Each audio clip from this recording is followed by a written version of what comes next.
Good afternoon. My name is Ellen Thorne. I am a program coordinator at Healthy Community Coalition in Farmington, Maine, and welcome back to MPHA's 2020 annual conference. I'm excited to be here with Tasha Gerken-Nelson, who is the nutrition program coordinator at the University of New England, Holly Lagee Cressman, a community nutrition coordinator with SNAP-Ed at Healthy Oxford Hills, and Laura Quinn, a program coordinator with SNAP-Ed here at HCC in Franklin County. Before we begin, I have a few reminders. We are now offering closed captioning, which is available in the left-hand menu of the conference website. And please remember to take the evaluation located on the session page where you entered the live stream. Also, if you have any questions for the speakers, please enter them into the Ask feature on the conference website, and we will be taking them at the end of the presentation. And with that, I will be turning things over to our presenters. Go ahead. Thanks, Ellen. So hello, everyone. Thanks for tuning in to our session today. We're really excited to share our work with you today. As Ellen said, I work at the University of New England. My name is Tasha Gerken-Nelson. And the photo that you see on your screen today is one from Kingfield Elementary School. It's a set of students who are using their outdoor garden classroom just after that beautiful garden shed was installed. So this was taken at the end of last year's school year. So things look a little different at this point, and you'll get a sneak peek in just a moment. So I want to start our session by acknowledging that our session is taking place, even though virtual, on the unceded ancestral lands of the Maliseet, Micmac, Passamaquoddy, Penobscot, and Abenaki peoples land. So collectively, this group of people is known as the Wabanaki, or the people of the Dawn Land. And as we move forward in our work, we must do so with gratitude, honor, and respect for the ones who came before, the ones who are here now, and the ones who have yet to be. We don't have any commercial relationships to disclose. And I want to get us started just with a quick snapshot of what we'll be talking about today. As you see the objectives here. We also have a cute photo of one of our direct education classes in action on the right. That is Becca Shane teaching children about root vegetables during a Pick a Better Snack lesson. So I'm going to get us all started just by giving a brief overview of Maine SNAP-Ed. This is the arm of the Supplemental Nutrition Assistance Program that provides income-eligible families with monthly funds to supplement their food budget. I'm then going to pass the mic to Holly and to Laura to tell you more about the projects that they've been working on in their communities to expand learning beyond the classroom. So some of the work that they've done this year has been to adapt programming during the pandemic. And I'll wrap up our time today by adding a few extra tidbits about the innovative projects that have taken place over the last several months. So Maine SNAP-Ed is a program that is federally funded through the USDA. These funds are allocated in the Farm Bill. And this supports programs in all of our states and territories across the United States. So in Maine, the Office of Family Independence at Maine DHHS is the one who administers the contract, and the University of England, New England, where I work, implements the contract with the support of subcontractors across the entire state. So we have educators in every district, as you can see on the map. And we work in what we sort of call a three-pronged approach to supporting our communities. So we engage in teaching individuals through culinary-based nutrition education classes. All of these are evidence-based curricula that have been at very least practice tested, if not have outcome evaluations associated with them. We also reach a wider audience with our SNAP-Ed messaging that's around nutrition and physical activity messages using social media and social norms marketing campaigns. And we also partner with local organizations and individuals to really tackle the obstacles that are in their communities to nutritious and physically active choices. Today, we're specifically going to focus on the ways that we partner to remove barriers and empower communities through policy, systems, and environmental change work.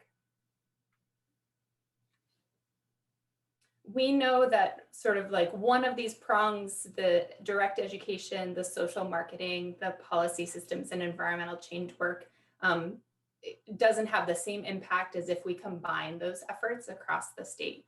So our nutrition educators spend a lot of their time doing nutrition education classes, and they also work on policy systems and environmental change in the areas that you see on the screen. So these are sort of broad categories, and our educators select from one of these categories, and then they narrow in on a focus that really helps them find projects that are really aligned with their passions and tailored to the communities in which they work. So today you're going to hear specifically about ways that two of our educators have leveraged their own passions to strengthen the partnerships and adapt and expand garden environments and educational opportunities using these gardens. Typically, we hear about nutrition education a lot as it relates to the classroom-based learning, but we are going to highlight some creative solutions and trusting partnerships that influence the learning environments for youth in early childhood education programs, as well as elementary schools, specifically in Western Maine. So I'm going to pass to Holly. She's going to get you started on her strategy.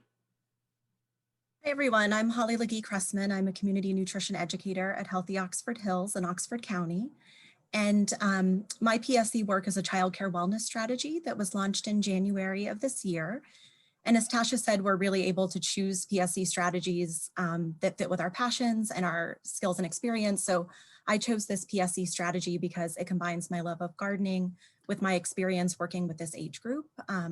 My undergraduate degree is in nutrition and wellness and eco-gastronomy. And before coming to Maine SNAP-Ed, I had worked for many years, primarily with children birth through age 5. The goal for this strategy, as you can see here, is to increase the number of early care and education sites in Oxford County that have gardens on site and are also providing gardening-based education with children. And this strategy provided an opportunity to collaborate with the Let's Go coordinator within my organization to have a greater impact on nutrition education and gardening in our community. She had learned through her Let's Go work that this was a professional development topic that ECE sites in Oxford County were really interested in learning more about. And some of the sites that were involved were sites that I also visited to provide direct education, and others were sites that I was connected to through this PSE work. Next slide, please, Tasha.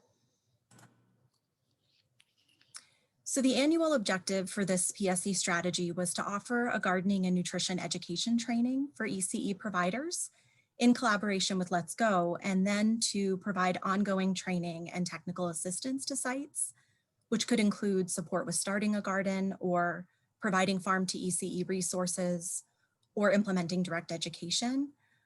We had initially planned to offer the training as an in-person training in April. However, due to the COVID-19 pandemic, it was adapted to be offered as a virtual training in May. So you'll see here on the slide that this just shows the flyer from the initial in-person training that we were promoting, and then the presentation for the virtual training that we offered in May. The goals of the training were to build confidence around gardening and nutrition, to provide hands-on examples of how to engage kids in the process, to relate it back to complementary curricula, and then ultimately to increase children's understanding of where their food comes from and to encourage kids to eat more fruits and vegetables. So the training included information on why gardening is important for young children and how it can really help to build a variety of different skills. So we talked about how it can help to develop science and math skills, how it helps to support cognitive development for this age group, how it helps to develop locomotor, body management, and object control skills, as well as fine motor skills. It provides opportunities for sensory stimulation and helps to develop literacy skills, fosters a sense of connection, and then it also helps with building science and math skills as well, and provides opportunity for physical activity and healthy nutrition. So in the training, we discussed tips for planning, planting, and tending a garden. And we provided examples of gardening activities that could be implemented with young children using recycled materials. We shared ideas for making connections beyond the garden. So this included connecting it back to the classroom, providing nutrition education, and incorporating taste tests. And we provided tips for best practices for taste tests, provided examples of nutrition education resources and toolkits that providers could implement themselves. And then we also shared resources in programs such as Let's Go and Maine SNAP-Ed, Cooperative Extension, and Community Gardens. And we had 5 ECE sites attend this initial training, representing 38 staff who collectively provide care and education to over 120 children in Oxford County. And we have more sites that have expressed interest in attending a second training in the upcoming program year. After the training, we provided resources to the sites, including information on what to plant when, some examples of gardening activities, and garden-themed children's books. The pictures here on the slide are from sites that attended the training. The one all the way to the left is Tiny Toes Childcare in Norway, and the other 2 pictures are from the Paris Early Learning Center, which is located in Paris Elementary School. So we have not been able to offer on-site training and technical assistance, but we have continued to check in with sites and have provided resources and support to their gardens this summer. And overall, we really felt that this training was a success and a really great example of how 2 programs, Maine SNAP-Ed and Let's Go, can collaborate to enhance the information and the resources that we're providing to our participants. Thank you. Thanks so much, Holly. And I think I skipped your slides ahead too fast, so I apologize for that. I realized no, that's okay. Too late. So Holly's program is sort of in a newer phase of its implementation. And as I pass the mic to Laura, you're going to hear more about a gardening and nutrition education program that's been evolving for many years, beginning with a single teacher's passion for school gardens. And last year, the garden curriculum was really incorporated more widely into the classroom for the entire elementary school at which it was created. It was accompanied by nutrition education classes from SNAP-Ed throughout this whole project, and a lot of hands-on support from Laura in her SNAP-Ed role. So Laura's going to share a snapshot of kind of where this project is at the moment and some more details. Okay, hi, my name is Laura Quinn. I'm a SNAP-Ed nutrition educator for Healthy Community Coalition in Franklin County. This first slide here shows my champion, Selena Warren. She's a teacher at Kingfield Elementary School. Known her for a number of years. Actually knew her before she was a teacher.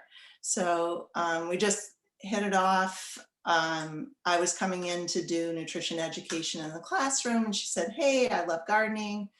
Could we work together to bring an after-school program into the school? So years ago, we started with an after-school program. I'll show you the progression of the beds in a minute, but you really can't do a program like we're talking about alone. So at first it was Selena and Laura's garden and an after school program. Nobody really wanted to get involved. Little by little, we got great volunteers, either parents or community members, to get excited about that with us. But keep in mind, it started out really small. This is my PSE work. It just takes years to really get into different organizations and groups and get them involved and excited about doing this. And I can tell you kids already are excited about doing it. So they're a big help with this also. You can't do it alone. It takes a long time sometimes to really get a good program going in a school. So start small, I would say, and continue on with that work. We use other organizations as well. So either community businesses and volunteers, if you can find them. The Franklin County Food Council is one big hub where I can connect with people who are interested in food, nutrition, and gardening. So we've created a subgroup of teachers, myself, and farmers that have gotten together to get this school garden program going. This year we were actually able to hire a school garden coach who supports the teachers with school classrooms around the garden, collecting money for the garden, finding volunteers, recruitment, and that we have a paid position for that. So that's pretty exciting this year. The next slide, please. Number 2. Okay. This is our plan for this year, is to put in an outdoor learning pavilion. What a perfect year for that. So COVID-19 kind of kicked us out of the classroom. We tried virtual, which you'll see in a minute, but this outdoor learning pavilion, actually the school put another subgroup together of people interested, and the principal wrote a grant, got money for this pavilion. So it's actually going to be paid for. We have the slab poured. We're still waiting for materials. This garden also started out with just 2 beds, and with more volunteers and more businesses donating, we've gotten up to 4 beds now. We've also had the garden shed built, and that has glass on one side just so we could use it for a little greenhouse as well. So that's coming really handy. So this is a long-term progression of things, and moving classrooms outside was in mind long before COVID-19. So it just was great that this year the pavilion should be up before the snow, I hope. Up in our way, it comes early. So outdoor pavilions, great way to get kids out of the classroom and hopefully be able to take their masks off and spread out a little bit. The nutrition education that we do is monthly in the classroom. I adapt it during the spring and fall season so that I can do this right during the school day. So we started out an after school program, and now it's going right during the school day. We encourage fruits and veggies. The kids are always willing to try. And we hit all age groups. So with our SNAP-Ed education, we can hit any age group in the school system. So we can go on to the next slide, Tasha. This is our remote learning. We kind of got thrown into this. On the left, you see Peyton. She's one of our older students. She got together with me right after we were all sent home, and we did a little lesson on transplanting seedlings. So the kids love to see other kids teaching. I just asked her questions and she did a great job. On the right, Mrs. Luce is one of our school garden teachers and one of our teachers. Her and Mrs. Warren put together our 6 garden lessons, and they were all videotaped and put on the school website for remote learners. And that's it for the screen too, Tasha.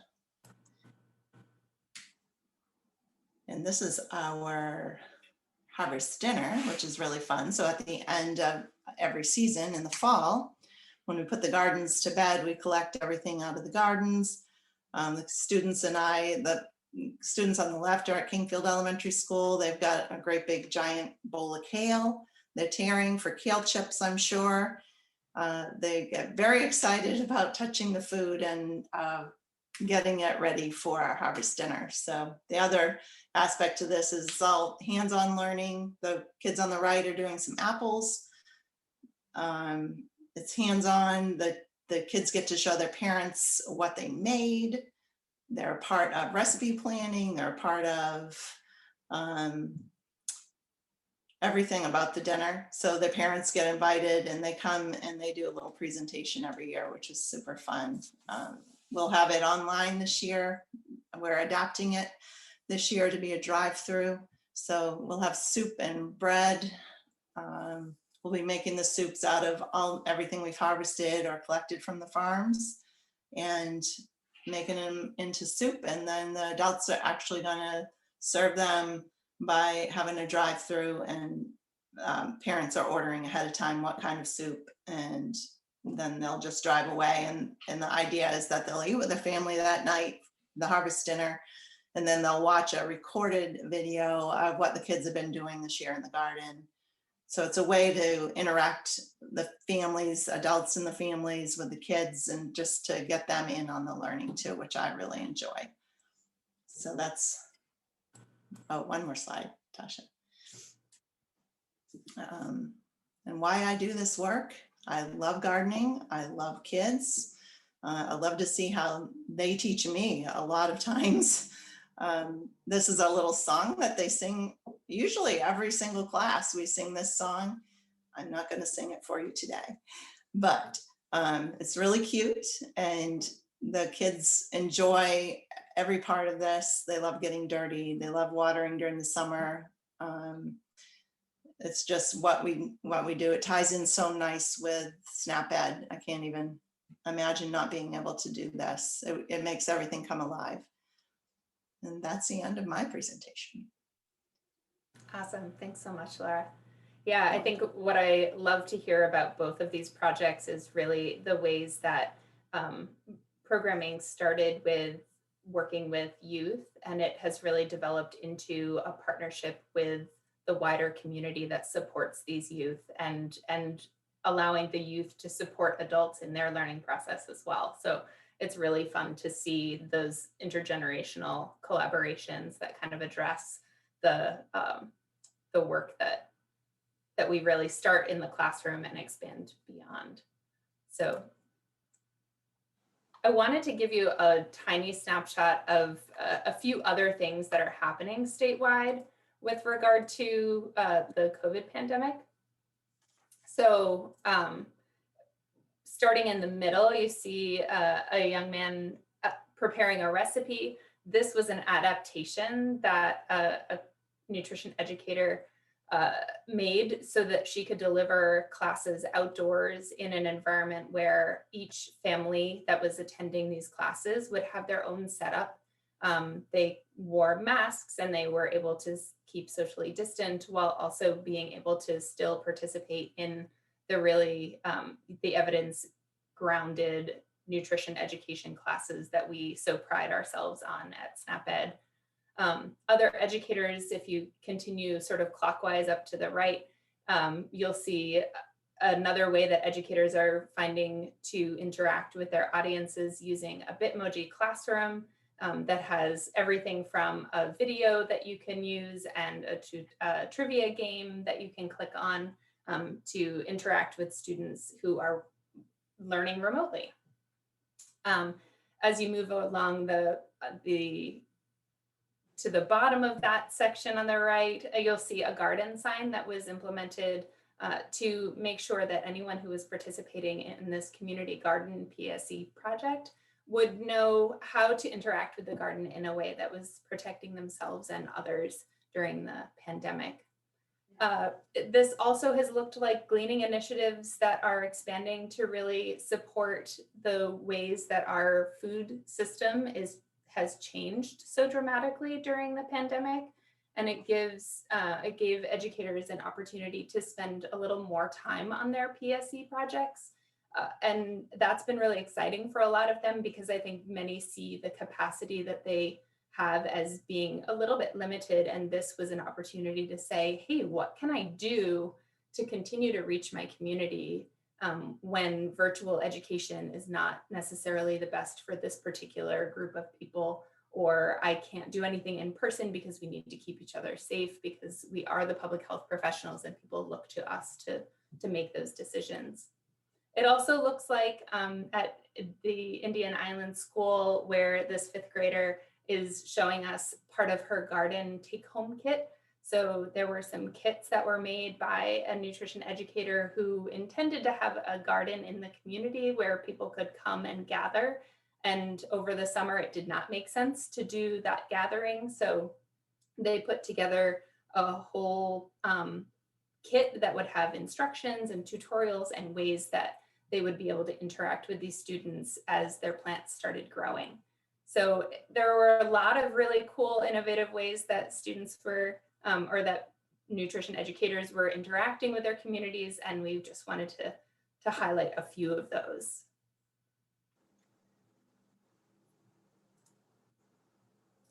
Come on, computer. There we go.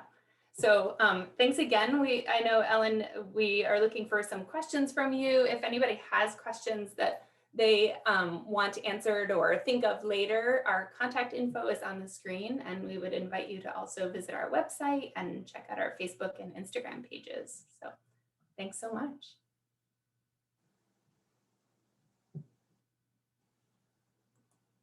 Awesome. Thank you guys so much for that presentation. I do have a couple of questions.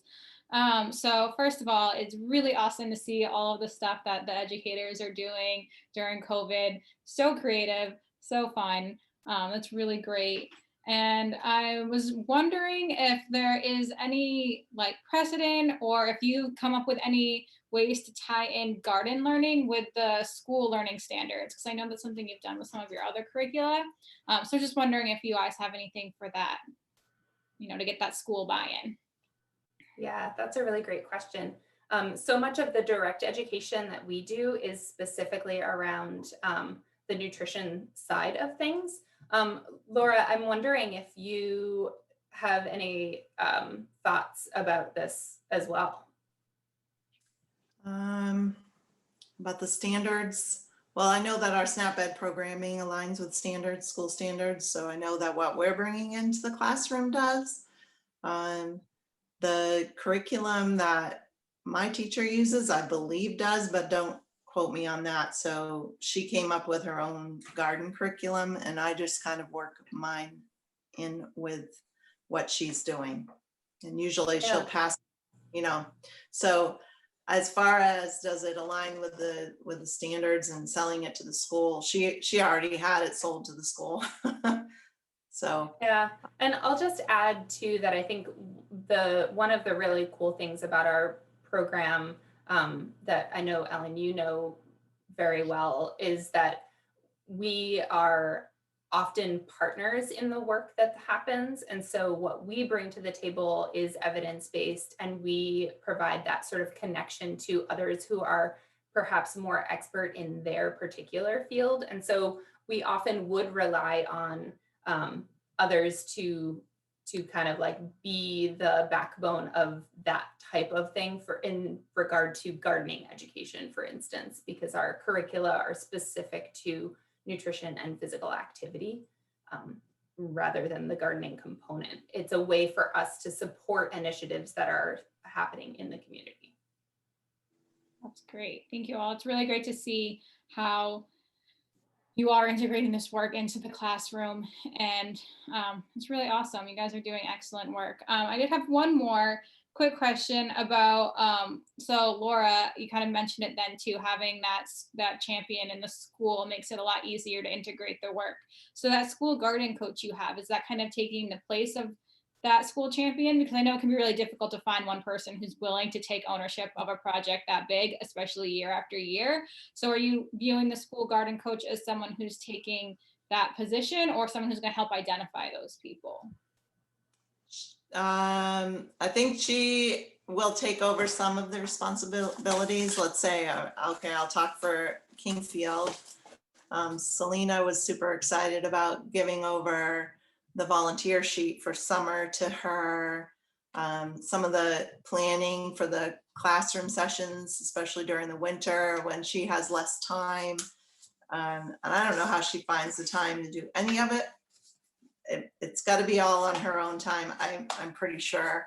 But just having this extra set of hands and eyes she's not just for one school. We're sharing her between 4 different schools, and they're all at different levels of gardens. So we've got one with practically nothing to a couple with a lot going on, and very established gardens. So she's got to be, as far as what her responsibilities are, she's recruiting volunteers. She's also going to be raising money to sustain these gardens. And we have her funded for a 2-year position. So not full-time, of course. So she'll be spread thin, and right now we're really busy with harvest dinner planning. But I don't think she replaces the teachers. She's just there to assist them in those activities that they have a hard time finding to do, especially, there's one other thing, the video that they're going to be putting out with the meal. That takes a lot of the teacher's time. That's what the school garden coach is doing this year. So she's gathering the photographs and putting together a presentation. So she'll be able to do the little things that the teacher can't do. That's great. Sounds like she's going to build a lot of support and stability and kind of sustainability into your programming. So with that, we're out of time, but I really want to thank again Tasha, Holly, and Laura for joining us. This has been such a great session. We really appreciate the work that you do and for joining us today.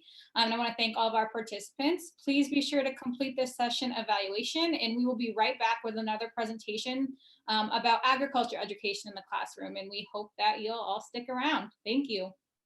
Thanks, Ellen.